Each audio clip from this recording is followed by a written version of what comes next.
Sa ilang eksperto, mali ang interpretasyon ni Senator Robin Padilla sa konseptong force majeure para gawing batayan sa pagsusulong ng teleconferencing sa mga sesyon ng Senado. Sinabi sa DZMM ni Assistant Professor Michael Chu Jr. ng UP College of Law na hindi uubra ang force majeure sa konteksto ni Padilla dahil hindi nakaaapekto sa pagdalo sa sesyon ang mga binanggit na sitwasyon gaya ng gera sa Middle East at El Nino. Ayon kay Chu, maaaring mauwi sa grave abuse of discretion ang maling interpretasyon sa force majeure na konektado sa quorum ng mga senador. Una nang pinalaga ng ilang senador ang pahayag ni Padilla.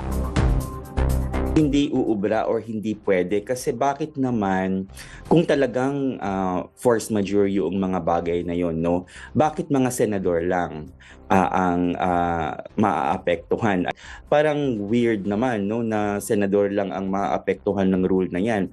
Pwedeng grave abuse of discretion yung talagang maling interpretasyon ng idea na connected sa quorum.